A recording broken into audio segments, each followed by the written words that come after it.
Friends, Bhushan ji classes में आपका स्वागत है।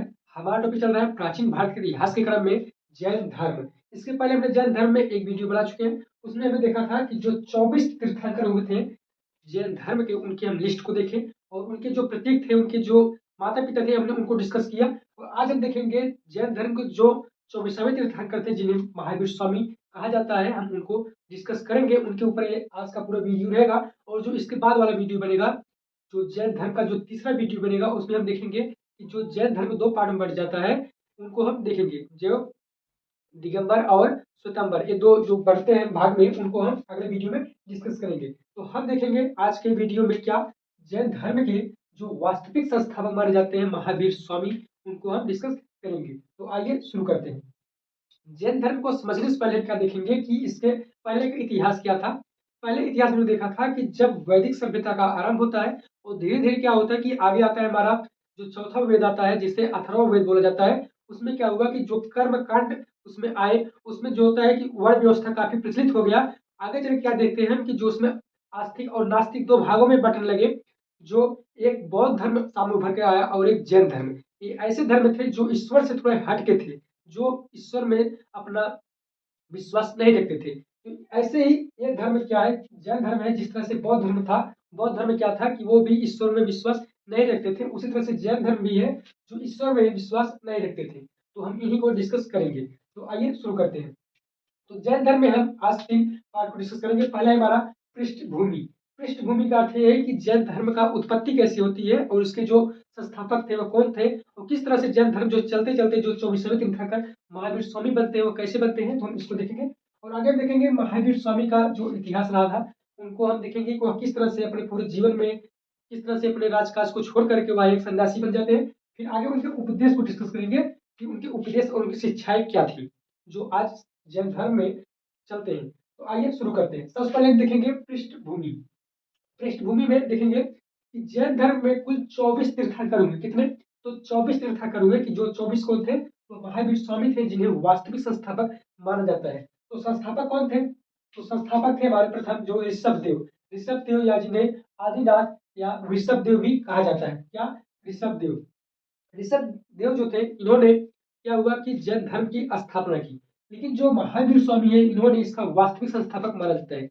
वास्तविक का अर्थ क्या है कि जो धर्म पहले चलाया चुका था जो ऋषभ देव के द्वारा, लेकिन वह उतना प्रचलित नहीं था। जब महावीर स्वामी आए, इन्होंने क्या किया कि इसका जो है प्रचार प्रसार किया और ये काफी विख्यात हुआ, काफी फैला ये धर्म। इसी से जो है इनको क्या माना जाता है, इन्हें वास्तविक संस्थापक माना जाता है, इनको महावीर स्वामी को, क्योंकि इन्होंने जो है अपने धर्म का बहुत ज्यादा प्रचार किया। इन्होंने पूरे विश्व में अपना जो है नाम प्रसार किए, इसलिए जो है इनको वास्तविक संस्थापक माना जाता है। लेकिन जो संस्थापक कौन थे, तो संस्थापक थे ऋषभ देव। ऋषभ देव जिन्हें आदिनाथ या ऋषभ देव भी कहा जाता है। तो हमारा जो 24 तीर्थंकर है, इनका जो है हमें सारांश मिलता का है कि कहाँ से मिलता है कि 24 ही तीर्थंकर हुए होंगे उसमें। तो हमें मिलता है कल्प सूत्र से। याद रखेंगे, कल्प सूत्र।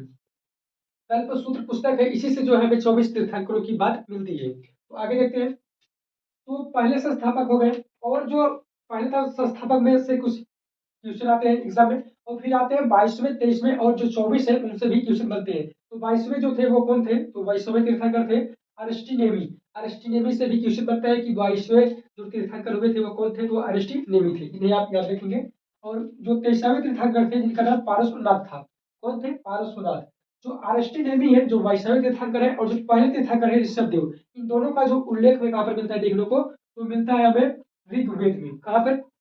ऋग्वेद में जो इन दोनों का नाम मिलता है, एक ऋषभ देव का और एक अरिस्टिनेमी का।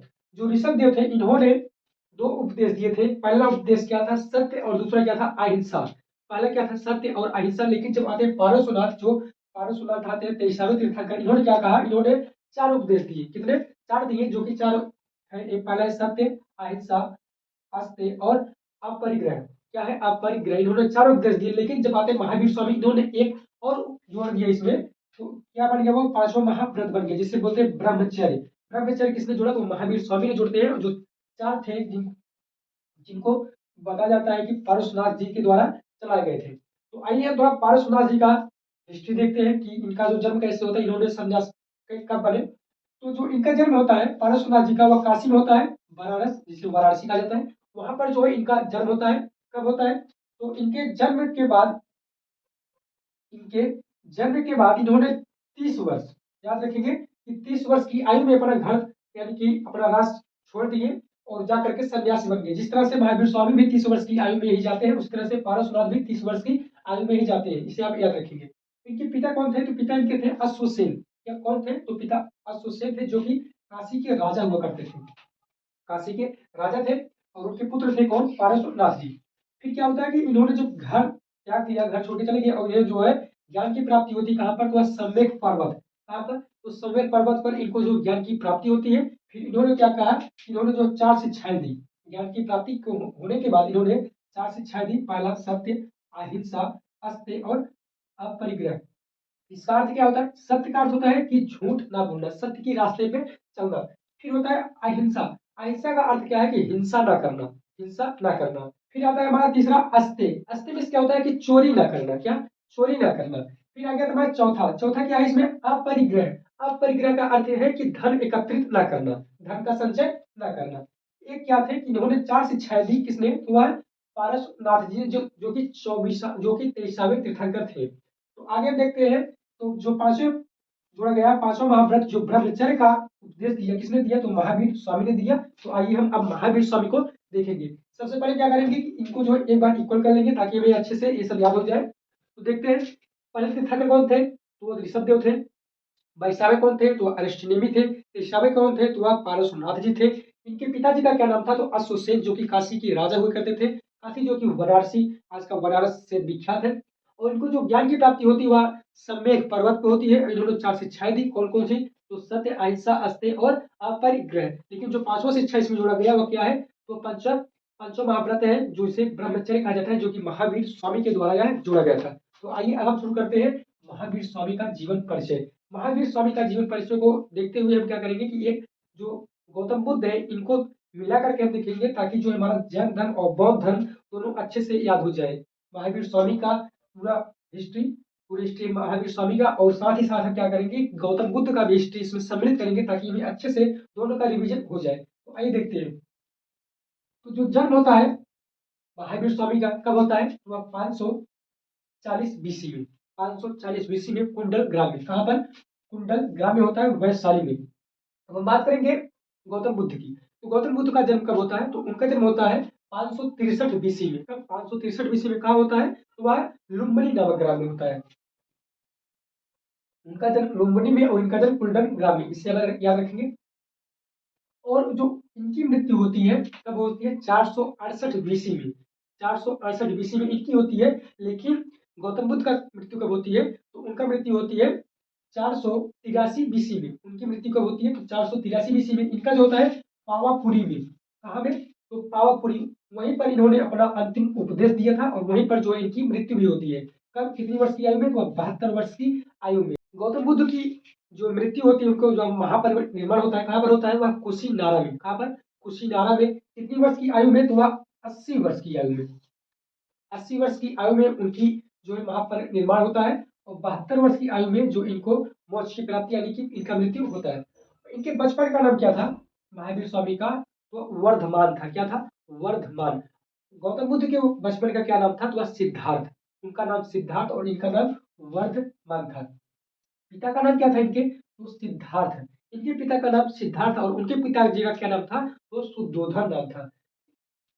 किस कुल से ये थे जो इनके पिताजी या वर्धमान जो महावीर स्वामी थे, वह किस कुल से थे? तो वह ज्ञात्री कुल से। किस कुल से? तो ज्ञात्री कुल से। और जो गौतम बुद्ध थे वह किस कुल से थे? तो वह शाक्य मुनि जिन्हें कहा जाता है, वह शाक्य कुल से थे। वो शाक्य कुल और एक ज्ञात्री कुल से थे। इनके माता का क्या नाम था? वह त्रिशला। माता का नाम त्रिशला, जो कि चेटक की बहन थी। लिच्छवी की राजकुमारी यानी लिच्छवी के जो राजा थे चेटक, उनकी बहन थी। और यही जो चेटक है, चेटक की पुत्री होती और उनका जो विवाह होता है बिंबिसार से। गौतम बुद्ध के माता का क्या नाम था? तो उनका नाम था महामाया। क्या नाम था? महामाया। और इनकी पत्नी का नाम देखिए तो पत्नी थी इनकी यशोदा। इनकी पत्नी यशोदा और उनकी पत्नी क्या थी? उनकी पत्नी जो नाम था यशोधरा। उनके पत्नी का नाम यशोधरा और इनके पत्नी का नाम यशोदा। इसे आप याद रखेंगे।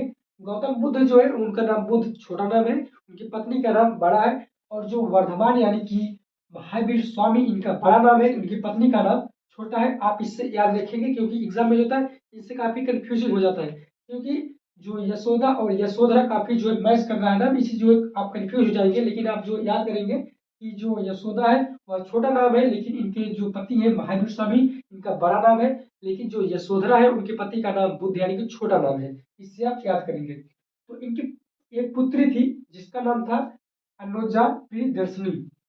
इनकी एक पुत्री थी जिसका नाम अनुजा प्रियदर्शनी थी। और जो गौतम बुद्ध थे उनके एक पुत्र था जिसका नाम था राहुल। क्या नाम था? राहुल। और इनके जो अनुजा के जो पति थे उनका नाम क्या था? तो उनका नाम था जमाली। क्या नाम था? जमाली। जमाली जो महावीर स्वामी के पहले बनते हैं, क्या प्रथम शिष्य बनते हैं महावीर स्वामी के। जो इनके पति थे यानी कि गौतम बुद्ध के, वो महावीर स्वामी के जो दामाद थे उन्हीं के वह पहले शिष्य बनते हैं। गृह त्याग। गृह त्याग यह कब करते हैं? तो 30 वर्ष की आयु में महावीर स्वामी अपना गृह त्याग करते हैं। लेकिन इन्होंने अपने भाई से पूछा था, इनके भाई का क्या नाम था?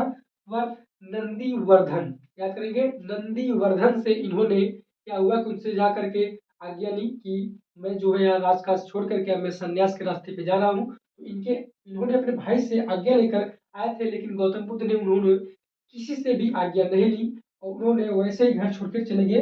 तो एक कितनी वर्ष की आयु में गए थे? ये जो गए थे वह 30 वर्ष की आयु में गए थे, लेकिन गौतम बुद्ध जो गए थे वह 29 वर्ष की आयु में गए थे। अब बात करें इनकी ज्ञान की प्राप्ति की, तो जो इनको ज्ञान की प्राप्ति होती है तो 12 वर्ष 6 माह। याद करेंगे 12 वर्ष 6 माह, लेकिन एग्जाम में आता है कितना? 12 वर्ष ही। आप सब 12 वर्ष याद करेंगे, लेकिन जो रियल में कितना है? तो रियल में 12 वर्ष 6 माह है, लेकिन एग्जाम में पूछा भी जाता है तो 12 वर्ष ही आते हैं। तो इनको जो है ज्ञान की प्राप्ति होती है कहाँ पर? जाम्भिक ग्राम। एक जाम्भिक ग्राम है, वहां पर इनको ज्ञान की प्राप्ति होती है। और वह एक साल वृक्ष के नीचे, कितने साल वृक्ष के नीचे। गौतम बुद्ध को कहाँ पर ज्ञान की प्राप्ति होती है? तो उन्हें जो होता है बोध गया में। कहाँ पर? बोध गया में। और उन्हें जो पीपल वृक्ष के नीचे ज्ञान की प्राप्ति होती है 35 वर्ष की आयु में। 35 वर्ष की आयु में गौतम बुद्ध को ज्ञान की प्राप्ति होती है। महावीर स्वामी को जो कि 30 और प्लस 12 करेंगे तो 42 वर्ष की आयु में महावीर स्वामी को ज्ञान की प्राप्ति होती है। लेकिन महात्मा बुद्ध को उनको जो है 35 वर्ष की आयु में ही ज्ञान की प्राप्ति होती है। जाम्बिक ग्राम में साल वृक्ष के नीचे जो है इनको ज्ञान की प्राप्ति होती है। और ऋजुपालिका नदी, यह कई बार एग्जाम में पूछा गया है, तो आप इस नदी का नाम जरूर याद रखेंगे। किस नदी के किनारे महावीर स्वामी को ज्ञान की प्राप्ति होती है? वह ऋजुपालिका नदी के किनारे। ये अगर बात करें हम कि गौतम बुद्ध को किस नदी के किनारे जो ज्ञान की प्राप्ति होती है, तो निरंजना। याद रखेंगे, निरंजना। निरंजना नदी के किनारे गौतम बुद्ध को ज्ञान की प्राप्ति होती है। और जो इनको 12 वर्ष घोर तपस्या के बाद इन्हें जो ज्ञान की प्राप्ति होती है। बताया जाता है कि महावीर स्वामी जो थे, ये जब घर से निकले थे तो एक ही वस्त्र में या पूरी तपस्या करते रहे, पूरे वर्ष जो तपस्या करते रहे, इनके जो वस्त्र रहे वह फट करके गिर गए। दूसरे निर्वस्त्र होकर जो अपना घोर तपस्या किए। घोर तपस्या के दौरान इन्होंने कई कष्ट सहे। वो कष्ट ऐसे थे कि किसी भी स्थान पे जाते थे तो वहां के जो लोग हुआ करते थे वह उन्हें पागल घोषित करते थे। यह कैसा पागल है जो कि निर्वस्त्र ही टहल रहा है, घूम रहा है। लेकिन महावीर स्वामी जो थे वह निर्वस्त्र ही घोर तपस्या किए। और 12 वर्ष की तक घोर तपस्या करने के बाद जो है इन्हें साल वृक्ष के नीचे ज्ञान की प्राप्ति होती है। और ज्ञान की प्राप्ति के बाद इन्हें क्या कहा जाता है? तो इन्हें कैवल्य कहा जाता है। याद करेंगे कि जैन धर्म में ज्ञान की प्राप्ति के बाद क्या कहा जाता है? तो वह कैवल्य कहा जाता है। और बौद्ध धर्म में जब महात्मा बुद्ध को ज्ञान की प्राप्ति होती है तो उन्हें क्या कहा गया? उन्हें बोधिसत्व यानी कि तथागत बुद्ध कहा गया। अब बात करें कि इसमें जो है ज्ञान प्राप्ति के बाद कैवल्य कहा जाता है, उसके साथ साथ ही और कुछ नाम दिए जाते हैं जो कि जैन धर्म में। पहला क्या है? जीन। जीन का अर्थ है विजेता। विजेता यानी कि जो अपने इंद्रियों पर विजय प्राप्ति कर ले, जो कि अपने शरीर पर विजय प्राप्ति कर ले। और आगे क्या है? अरहत। याद करेंगे, अरहत यानी कि इसका क्या है? योगी बन जाना। योगी यानी कि किसी भी मोह माया माया से जो है, किसी भी धन से, किसी भी जो है मोह माया से वंचित हो जाना। फिर आगे क्या है? निर्ग्रंथ यानी कि बंधन रहित। बंधन यानी कि किसी भी बंधन या किसी भी अपने पारिवारिक संबंध से दूर हट जाना। फिर आगे क्या है, फिर ये कहा गया महावीर, जो कि साधना के प्रति समर्पण, यानी कि अपने साधना के प्रति पूर्ण समर्पण हो जाना, इन्हें क्या कहा गया, यही इनका नाम पड़ता है महावीर। महावीर ने क्या किए कि इनको जो है जब ज्ञान की प्राप्ति हुई तो इन्होंने अपना उपदेश देना चालू किए। हम एक बार इक्वल कर लेंगे फिर हम आगे बढ़ेंगे। क्यों, अगर आप कुछ भी पढ़ रहे हैं, अगर आप उसको इक्वल बार बार नहीं करेंगे तो आप जो है एक तरफ से पढ़ेंगे, दूसरी तरफ से क्या होगा कि आप भूलते चले जाएंगे। इसलिए क्या होता है कि आप जो है पढ़िए, लेकिन एक बार फिर से उसका रिवीजन कर लीजिए। क्या होता है कि वह जो है फिर से याद हो जाता है। तो आप क्या करिए कि इसको जो है बार बार आप जो देखेंगे समझेंगे तो आपको अच्छे से याद हो जाएगा। तो देखते हैं फिर से इसको एक बार इक्वल करते हैं। महावीर स्वामी का जो जन्म होता है वह 540 बीसी में होता है, कुंडल ग्राम में, जो कि वैशाली में पड़ता है। इनकी जो मृत्यु होती है 468 बीसी में कहाँ पर होती है, तो वह पावापुरी में होती है। और यह जो है 72 वर्ष पूरे इनकी आयु, 72 वर्ष की आयु में इनकी मृत्यु हो जाती है। बचपन का नाम वर्धमान था। इनके पिताजी का नाम सिद्धार्थ था, जो कि ज्ञात्री कुल से थे। माता जी का नाम क्या था, तो त्रिशला था जी, जो कि चेटक की बहन थी। पत्नी का नाम यशोदा, और जो इनकी पुत्री थी वह अनुजा जे दर्शनी थी। जो इन्होंने घर त्यागा वह 30 वर्ष की आयु में त्यागा। और जो ज्ञान की प्राप्ति होती है कहाँ पर, तो जाम्भिक, जाम्भिक ग्राम में साल वृक्ष के नीचे और ऋजुपालिका नदी के तट पर। और इन्होंने जो है 12 वर्ष की घोर तपस्या की। इनको ज्ञान की प्राप्ति के बाद में क्या कहा गया, वह कैवल्य कहा गया। और इनको जो है ये धर्म में, जैन धर्म में कुछ ज्ञान की प्राप्ति के बाद कुछ कहा जाता है, जैसे जीन, अरहत, निर्गत और महावीर, इस तरह से कहे जाते हैं। तो अब हम आते हैं महावीर के जो उपदेश और शिक्षाएं क्या क्या थी, तो हम उनको डिस्कस करते हैं। तो देखते हैं महावीर जो स्वामी थे, उन्होंने जो अपना पहला उपदेश दिया था वह कहाँ पर दिए, तो राजगृह में दिए। कहाँ पर, राजगृह में। बात करें महात्मा बुद्ध की, उनको जो है ज्ञान की प्राप्ति के बाद उन्होंने सबसे पहला उपदेश कहाँ पर दिया, तो अपना सारनाथ में। कहाँ पर, सारनाथ में उन्होंने अपना पहला उपदेश दिया। और इन्होंने कहाँ पर दिया, तो वह राजगृह में। पहला उपदेश राजगीर में, और जो अंतिम उपदेश देते हैं कहाँ पर देते हैं, वह पावापुरी में। याद रखेंगे कि जब भी एग्जाम में पूछा जाए कि अंतिम उपदेश कहाँ पर दिए, तो जहां पर इनकी मृत्यु हुई थी वहीं पर इन्होंने जो है अपना अंतिम उपदेश दिया था। कहाँ पर, पावापुरी में। और इन्होंने जो अपना उपदेश दिए से वह किस भाषा में दिए थे, तो इसे आप याद रखेंगे। महात्मा बुद्ध किस भाषा में दिए थे, वह पाली भाषा में। महात्मा बुद्ध पाली भाषा में। और जो महावीर दिए थे किस भाषा में दिए थे, तो प्राकृत, प्राकृतिक भाषा में इन्होंने अपना जो उपदेश दिया था। आप इसे याद रखेंगे। जो पाली भाषा थी उस समय जो है वह लोकल भाषा हुआ करती थी, यानी कि आम भाषा जो कि हर व्यक्ति समझ लेता था। लेकिन जो प्राकृत भाषा थी, जिसे वर्तमान में कहा जाए तो संस्कृत, एक हिसाब से कि जैसे संस्कृत आपकी भाषा है, जो संस्कृत का क्या होता है कि काफी कम लोग समझते हैं, लेकिन जो हमारी हिंदी है वह हम अच्छे से समझ लेते हैं। उस तरह से पाली हुआ करती थी और संस्कृत यानी कि प्राकृत हुआ करती थी। आगे देखते हैं, जो इन्होंने पहला उपदेश दिया वह राजगृह में दिया। और जो इनके पहले शिष्य थे कौन थे, वह जमाली, यानी कि जो इनके दामाद थे।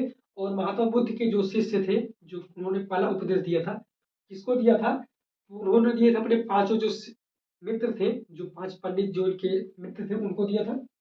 फिर हम देखते हैं इन्होंने जो है अपने उपदेश के साथ साथ कहा था कि संसार दुखमय है। क्या है, कि संसार दुखमय है तथा दुख का कारण कर्म फल है। जो ये संसार है या दुखमय है, और जो आपको दुख हुआ है वह जो आपके कर्म का फल है। क्या है, वह आपके कर्म के फल से ही आपको जो है दुख की प्राप्ति हुई है। और जो मुक्ति के लिए इन्होंने त्रिरत्न बताया। मुक्ति के लिए क्या बताया, कि त्रिरत्न। महात्मा बुद्ध जो थे उन्होंने क्या बताया था, उन्होंने अष्टांगिक मार्ग बताया था। इन्होंने क्या कहा कि त्रिरत्न, त्रिरत्न से आपको जो है मुक्ति के लिए त्रिरत्न अपनाना चाहिए, जो आपको मोक्ष की प्राप्ति होगी। पहला क्या है, सम्यक दर्शन, सम्यक ज्ञान और सम्यक आचरण। इसका अर्थ क्या है, सम्यक दर्शन क्या है, कि सत्य में विश्वास, जो सत्य है उसी में विश्वास करो, ना कि जो आपको बताया जाए। आगे क्या है, वास्तविक ज्ञान। वास्तविक ज्ञान यानी कि जो भी ज्ञान, जो भी आप पढ़े, जो भी आप समझे, जो भी आप देखे उसी को आप मानिए, ना कि कोई कुछ भी करते तो आप उसे मान लेंगे। तो ये बात इन्होंने बताया। तीसरा इन्होंने क्या कहा, सम्यक आचरण। इसका अर्थ क्या है, कि सुख दुख में समान भाव। अगर आपको आज क्या है कि आपको दुख है तो आप जो है बहुत ज़्यादा प्रभु का नाम ले रहे हैं। अगर कल आपको जो है आप सुख में हैं, तो क्या करेंगे आप जो है सबको भूल जाएँगे कि आप कौन है, वहाँ कर रहे हैं। इस तरह से जो इन्होंने बताया कि सुख-दुःख में समान भाव रखना चाहिए। फिर इन्होंने कहा कि 5 महाव्रत में जो 5 महाव्रत हैं यहाँ पर मैंने एक बताए थे, सत्य, अहिंसा, अस्तेय और परिग्रह और ब्रह्मचर्य। इन्होंने बताया कि जो 5 महाव्रत हैं, इन्होंने बताया कि जो अहिंसा है, क्या है? अहिंसा को इन्होंने सर्वाधिक महत्व दिया। अहिंसा यानी कि हम हिंसा नहीं करेंगे। क्या है कि हम हिंसा नहीं करेंगे, इन्होंने जो इसका बहुत महत्व दिया कि हम हिंसा नहीं करेंगे। आप जैन धर्म में देखेंगे कि आजकल के जो यानी कि जो जैन धर्म के जो अनुयायी हुआ करते हैं, वो जहाँ पर भी बैठते हैं तो आप देखेंगे कि वो जो मोर के पंख लिए कर होते हैं, उससे साफ कर करके वहाँ पर बैठते हैं, ताकि जो इससे भी एक कीड़े की जो मृत्यु ना हो। तो इसलिए जो है ये लोग क्या करते हैं, अहिंसा को इन्होंने ज़्यादा महत्व दिया। और इनका जो विश्वास था वो आत्मा पर विश्वास करते थे। आत्मा यानी कि आदमी के मृत्यु के बाद जो आत्मा होती है उसको उस पर विश्वास, और पुनर्जन्म यानी कि आप जो है जिस तरह से कर्म करते हैं उसी तरह से आपका जो पुनर्जन्म होता है, इस पर भी विश्वास करते थे। और कर्म पर कि आप जो कर्म कैसा करते हैं, और फिर मोक्ष पर यानी कि आदमी अच्छे कर्म करता है तो उसे जो है मोक्ष की प्राप्ति होती है। फिर वर्ण पर, वर्ण व्यवस्था जो उस समय प्रचलित थी, जैसे ब्राह्मण, क्षत्रिय, वैश्य, शूद्र, इस पर भी यह विश्वास रखते थे। फिर आगे आता है स्यादवाद एवं अनेकांतवाद। स्यादवाद एवं अकंतवाद पर संबंध, इसका अर्थ क्या है? तो जो आस्तिक और नास्तिक के अर्थ क्या है कि आस्तिक मीन्स होता है कि जो भगवान पर विश्वास रखे, और नास्तिक अर्थ होता है जो भगवान पर विश्वास ना रखे। यानी कि इन दोनों के जो बीच का आदमी बसता है, जैसे कोई प्रभु को मान रहा है, कोई नहीं मान रहा है, जो बीच में बसता है, जो कि हल्का मान रहा है, हल्का नहीं मान रहा है, तो उसके लिए इन्होंने बताया कि जो उस बीच का जो मानव होगा, उसका जो है अनेकवाद में बताया गया, जो कि जैन धर्म जो है इसको बहुत ज्यादा महत्व देते हैं। तो जो इनके उपदेश है महावीर स्वामी के, इनके जो उपदेश है हमें देखने को कहाँ मिलते हैं, तो 14 पूर्व, यहाँ पर 14 पूर्व में जो इनका उपदेश जो है वह देखने को मिलता है। 14 पूर्व याद रखेंगे कि 14 पूर्व में इनकी जो है जितनी भी उपदेश है वह हमें इसी बुक में देखने को मिलेंगे। तो आइए हम एक बार इसको इक्वल कर लेंगे। पहला उपदेश कहाँ पर दिए, वह राजगृह में, और अंतिम उपदेश कहाँ पर दिए, तो पावापुरी में। प्रथम शिष्य कौन थे, जमाली, जो कि इनके दामाद थे। और संसार जो है दुखमय है और दुख का कारण कर्म फल है, इन्होंने ऐसा बताया। और मुक्ति के लिए बताया कि त्रिरत्न अपनाना चाहिए, जो कि सम्यक दर्शन, सम्यक ज्ञान और सम्यक आचरण है। और इन्होंने 5 महाव्रत में जो है अहिंसा को अधिक महत्व दिए। और इन्होंने आत्मा, पुनर्जन्म, कर्म, मोक्ष और वर पर भी विश्वास रखा। और इन्होंने बताया आस्तिक और नास्तिक के बीच का जो मार्ग होता है वह जैन धर्म में जो है माना जाता है, जैसे सम्यकवाद, स्यादवाद और अनेकांतवाद। ये थी महावीर स्वामी के पूरे जीवन की कहानी। अब हम आगे देखेंगे कि महावीर स्वामी के बाद जो जैन धर्म है वह 2 पार्टों में बढ़ता है। जब देखते हैं कि मगध पर 12 साल का अकाल पड़ता है, वहीं से क्या होता है कि जो स्थूल भद्र थे और भद्रबाहु थे, वह 2 भागों में बढ़ जाते हैं। और वहीं से जो होता है कि 2 भागों में बढ़ता है जैन धर्म। पहला क्या होता है कि श्वेतांबर और दिगंबर, यहीं से जो 2 भागों में बढ़ जाता है। जो श्वेतांबर थे वो जो सफेद वस्त्र का पालन करते थे, और जो दिगंबर थे वह किसी भी वस्त्र का यानी कि नग्न अवस्था में रहते थे। तो हम जो अगले वीडियो में हम इनको डिस्कस करेंगे, जैन धर्म को जो पार्टों में बढ़ता है। तो ये थे हमारे आज का वीडियो महावीर स्वामी के जीवन के बारे में। तो मिलते हैं अगले वीडियो में, तब तक के लिए धन्यवाद। जय हिंद।